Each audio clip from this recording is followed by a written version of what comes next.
ஒரு கிராமத்தில் பரமார்த்த குரு என்பவர் வாழ்ந்து வந்தார். அவருக்கு 5 சீடர்கள் இருந்தார்கள்.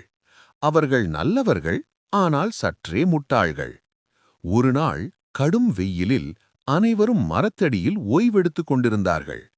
அப்போது ஒரு சீடன் கேட்டான், குருவே, நம்மை எப்போதும் தொடர்ந்து வரும் இந்த கருப்பு உருவம் என்ன? பரமார்த்த குரு சிரித்துக்கொண்டே ஒரு சோதனை செய்தார். அது மிகவும் அரிய பொருள், அதை பிடித்தால் பெரிய பரிசு கிடைக்கும் என்று சொன்னார். அதை கேட்டதும் சீடர்கள் அனைவரும் தங்கள் நிழலை பிடிக்க ஓட ஆரம்பித்தார்கள். ஆனால் நிழல் மட்டும் பிடிபடவே இல்லை. சோர்ந்து போன சீடர்கள் குருவிடம் வந்து கேட்டார்கள், குருவே, எவ்வளவு முயன்றாலும் இது பிடிபடவே இல்லையே.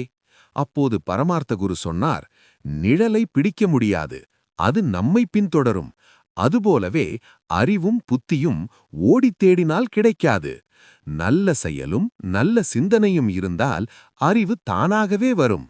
இதுதான் இந்த கதையின் நீதி.